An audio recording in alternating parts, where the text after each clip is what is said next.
हाय दोस्तों। तो कैसे हो आप सब। दोस्तों आज हम जानेंगे, जो तुमको गाय दिख रही होगी होल्स्टीन फ्रीजियन नस्ल की एक विदेशी गाय है। हम विदेशी गायों के बारे में जानेंगे A1 और A2 मिल्क क्या है। ऐसा क्या है कि आज के समय में दुनिया भर में दूध दो प्रकार में बढ़ गया है। पहला एक A1 मिल्क और दूसरा A2 मिल्क। इन सब के बारे में अपन डिटेल से जानेंगे। और A1 दूध को पीने के जो विदेशी नस्ल का है, उन गायों को दूध को पीने से टॉक्सिन या क्या खतरा है, कौन कौन सी बीमारियां हो रही है हमारे शरीर में, और उनको क्यों यूज नहीं करना चाहिए, इन सब के बारे में हम जानेंगे। दोस्तों जैसे कि आपने वीडियो के शुरू में देख लिया होगा कि वीडियो में लिखा था इस गाय का दूध आपको बहुत बीमार बनाने के लिए काफ़ी है। हाँ दोस्तों, यह सही है और मैं पूरे प्रूफ के साथ आपको यह साबित करके बताऊंगा। बस आप सब वीडियो को बिना स्किप किए आगे तक देखें। और इन दूध के प्रकारों को लेकर हमारे माननीय प्रधानमंत्री श्री नरेंद्र मोदी जी ने भी एक भाषण दिया है। उस भाषण की मैं कुछ स्पीच आपको इसमें दिखाऊंगा। आज के समय में दूध दुनिया भर में दो प्रकार में बढ़ गया है, A1 मिल्क और A2 मिल्क। तो आपके सवाल आ रहा होगा आपको कि हमें कौन सा दूध यूज करना चाहिए, क्योंकि दूध का उपयोग बच्चे से लेकर बड़े बूढ़े तक करते हैं, क्योंकि ये अच्छी आसानी से पच जाता है। इसके साथ साथ यह कैल्शियम एवं प्रोटीन का मुख्य स्रोत भी होता है, जो आसानी से पच जाता है। इसका उपयोग बच्चे और बूढ़े आसानी से इसको पचाकर कर लेते हैं। दोस्तों क्या आपको पता है कि दुनिया भर में 90% लोग या 90% से भी ज़्यादा प्रतिशत लोग A1 मिल्क का यूज करते हैं, और A2 मिल्क का उपयोग बहुत कम हो रहा है और ये धीरे धीरे कम होते जा रहा है। और जो A2 मिल्क और A1 मिल्क है वो कौन देता है, जैसे कि फोटो के नीचे आपको दिखता होगा A1 मिल्क के नीचे एक होल्स्टीन फ्रीजियन गाय बनी है, जो एक विदेशी नस्ल की है। जो विदेशी नस्ल के बोल सकते हैं, या इसको हाइब्रिड नस्ल या संकर नस्ल के बोल सकते हैं, जो अलग माने क्रॉस करके बनाई गई है। तो इन नस्ल का जो दूध गाय जो देती है, ये अधिकतर A1 मिल्क देती है। और जैसे अपनी जो देसी गाय, जो प्राचीन प्रजाति की गाय है या देसी गाय कह सकते हैं, यह गाय A2 मिल्क देती है। अब बात यह होती है कि इन दोनों में से किसका मिल्क अच्छा है और किसका मिल्क सेहत के लिए हानिकारक है। तो दोस्तों जो A1 मिल्क होता है वो सेहत के लिए हानिकारक होता है। इसके उपयोग से कई रोग जैसे मधुमेह, मानसिक विकार, नींद न आना, डायबिटीज़, इस टाइप के इस अतिरिक्त बहुत सारे बीमारियां अपने शरीर में हो सकती है। इस बात में कोई संदेश नहीं है कि दूध में कैल्शियम और प्रोटीन का एक बड़ा स्रोत होता है या स्रोत है। इसके अतिरिक्त दूध में लैक्टोज, फैट, अन्य विटामिन और मिनरल्स जैसे तत्व भी विद्यमान होते हैं, जो हमारे शरीर के लिए आवश्यक होते हैं। सबसे पहले देखते हैं कि दूध में किस प्रकार का प्रोटीन पाया जाता है। तो दूध में दो प्रकार के प्रोटीन होते हैं, एक होता है वे और दूसरा होता है केसिन प्रोटीन। अब देखते हैं केसिन प्रोटीन भी दो तरह का होता है। तो केसिन प्रोटीन में पहला है अल्फा केसिन और दूसरा है बीटा केसिन। दूध में पाए जाने वाले प्रोटीन का सबसे बड़ा समूह केसिन का ही होता है, जो कुल मिलाकर प्रोटीन का 80% होता है। यदि बात करें तो बीटा केसिन भी दो रूपों में पाया जाता है, पहला A1 मिल्क और दूसरा A2 मिल्क। अब यहीं से मिल्क बदल जाता है, किससे, दूध में पाए जाने वाले केसिन के बीटा केसिन के प्रकार से। यह दो प्रकार का होता है बीटा केसिन, A1 मिल्क और A2 मिल्क। दोस्तों आप यहाँ पे ये देखते हैं A1 मिल्क और A2 मिल्क में क्या अंतर है।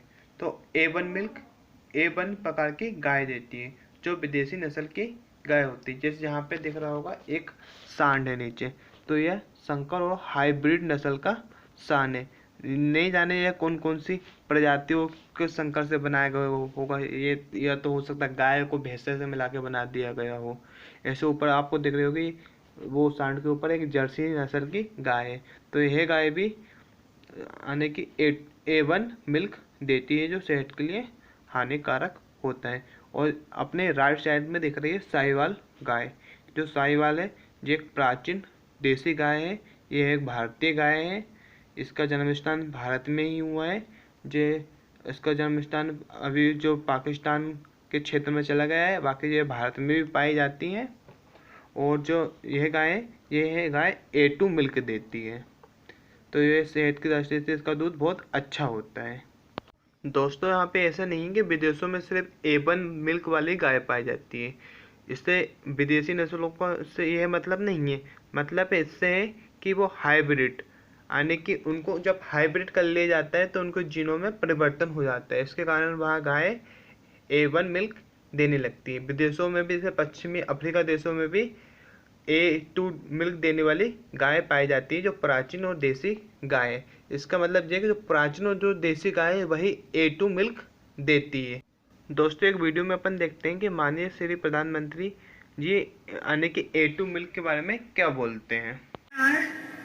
अब A2 मिल्क जिस कांकरेज की गाय के दूध की एक विशेषताएं हैं, विशेष तत्व हैं, उसको आज उन्होंने मार्केट में रखा है। जो हेल्थ कॉन्शियस लोग हैं, जहां बच्चों को कुपोषण की समस्या है, ऐसे बच्चों के लिए A2 मिल्क, कांकरेजी गाय का A2 मिल्क उनके स्वास्थ्य के लिए उपकारक होने वाला है। ऐसा एक भगीरथ काम भी आज यहां शुरू हुआ। दोस्तों जैसे कि आपने देखा कि माननीय प्रधानमंत्री जी ने एक कॉकरेल गाय के बारे में बताया है कि इसका दूध बच्चों की सेहत के लिए बहुत अच्छा होता है। तो दोस्तों यह गाय की फ़ोटो यहाँ पे दिख रही है, जो है एक देसी गाय है जो A2 मिल्क देती है। तो अब जानते हैं A2 मिल्क में ऐसा क्या है।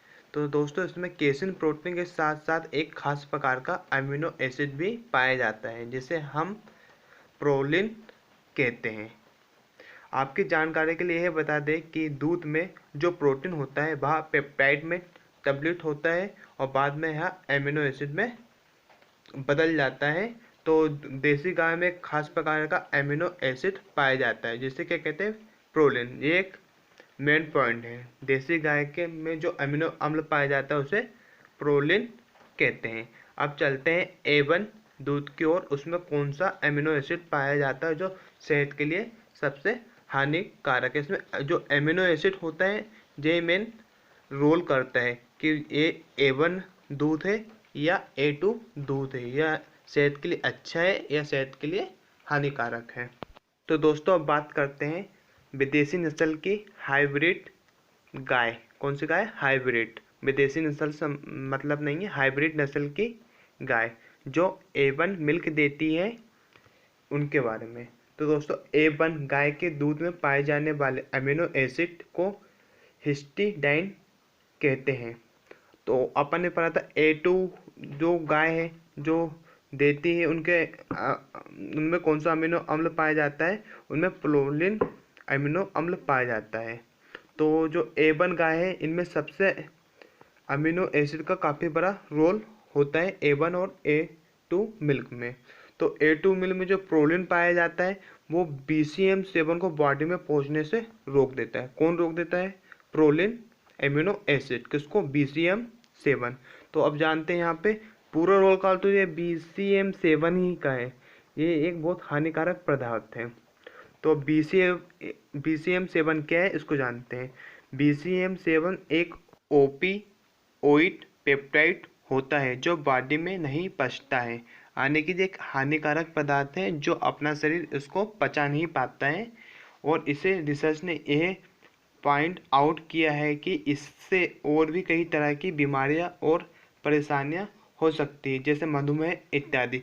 यदि BCM7 हमारे शरीर में जाएगा तो हमें इसके पहुंचने कई प्रकार की बीमारियां जैसे मधुमेह, मानसिक विकार आदि हो सकती है। BCM7 प्रोटीन A2 दूध देने वाली गायों के खून, यूरिन या आंतों में नहीं पाया जाता है, हालांकि यह प्रोटीन A1 दूध देने वाली गायों में पाया जाता है। इसलिए A1 दूध को पचाना इतना आसान नहीं होता है, इसलिए हाइब्रिड नस्ल की गाय का दूध अच्छा नहीं माना जा रहा है।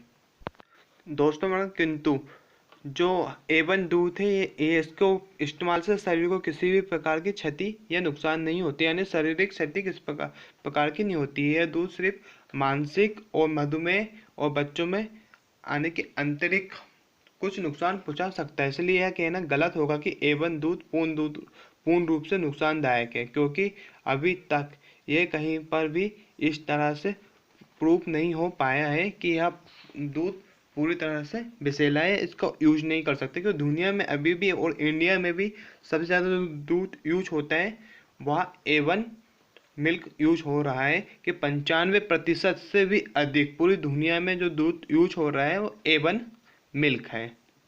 अब कहीं कहीं पे इसका आने की ज़्यादा विषैलापन हो सकता है, बाकी ज़्यादातर जो दूध यूज हो रहा है वो A1 मिल्क यूज हो रहा है। A2 मिल्क वो तो सेहत की दृष्टि से बहुत ही ज़्यादा अच्छा है। दोस्तों अब हम यहाँ पे देखते हैं कि हम अपने देश इंडिया में देसी गायों की कमी कैसे होने लगी और देसी गायों के स्थान पर विदेशी नस्ल की हाइब्रिड गायों की संख्या में क्यों वृद्धि होने लगी। दोस्तों अपने देश में सन 1970 में एक ऑपरेशन फल नाम की योजना या क्रांति चलाई गई थी, जिसे सफेद क्रांति कहते हैं, क्योंकि अपने देश में जनसंख्या बढ़ रही थी और दूध की कमी होती जा रही थी। इसलिए जनसंख्या के साथ साथ दूध को भी बढ़ाना जरूरी था। इसलिए दूध की कमी को पूरा करने के लिए अपने देश में सफेद क्रांति चलाई गई। इस क्रांति में अपने देश के लिए विदेशों से विदेशी हाइब्रिड नस्लों को और सांडों को बुलाया गया। उनको बुलाकर अपनी यहाँ के देसी गायों से संकरण करा के उनको विदेशी हाइब्रिड नस्ल में बदला गया, जिससे क्या हुआ, वो जो गाय अपने देश की जो कम दूध देती थी वो बहुत अधिक दूध देने लगी, जिससे अपने देश में दूध उत्पादन तो बढ़ा और अपन आत्मनिर्भरता के साथ साथ अपन ने अधिक उत्पादन भी प्राप्त करने लगे और अपन विश्व में सबसे ज़्यादा दूध उत्पादन वाला अपना देश बन गया, जो एक बहुत अच्छी बात है।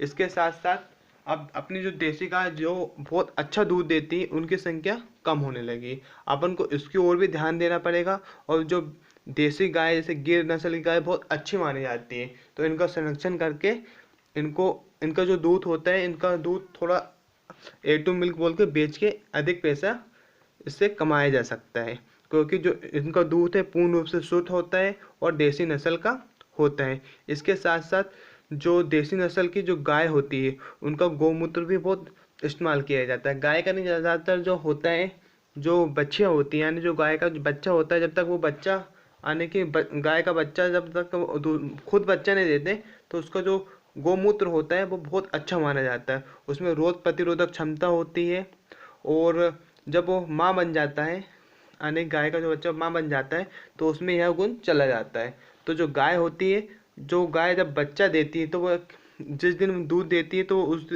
बच्चे देने के बाद उसी दिन से दूध देना चालू नहीं कर देती है। वो एक खास प्रकार का दूध देती है कुछ दिन तक, 2-4 दिन या एक हफ्ते तक, एक हफ्ते तक नहीं तो 4 दिन तक तो देती है। तो उसको क्या कहते हैं, खींच।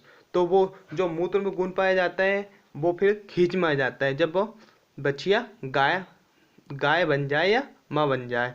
तो जब बच्चा उसको पीता है तो उसमें वो रोग प्रतिरोधक वाली क्षमता को जो गुण गौमूत्र में पाया जाता है तो वो खींच में पाया जाने लग जाता है, जिससे बच्चा में रोग प्रतिरोधकता आती है खींच को पीने से और वो पाचकता भी करता है। इसलिए बच्चों को खींच पिलाना चाहिए। हो सके तो जब भी गाय जाने, बच्चा तो पी नहीं पाता है उतनी सारी खींच, तो अपन को भी पी लेना चाहिए कि उसमें बहुत ज़्यादा जो दूध में पाया जाता है प्रोटीन, विटामिन, मिनरल उसमें बहुत अधिक मात्रा में पाए जाते हैं और उसमें उसको पीने से अपने शरीर की भी रोग प्रतिरोधक क्षमता बढ़ती है।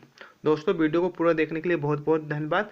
यदि वीडियो पसंद आया, यदि आप एग्रीकल्चर से हो और इस तरह के वीडियो और देखना चाहते हैं तो सब्सक्राइब कीजिए मेरा channel best to luck studio को। जय हिंद, जय भारत।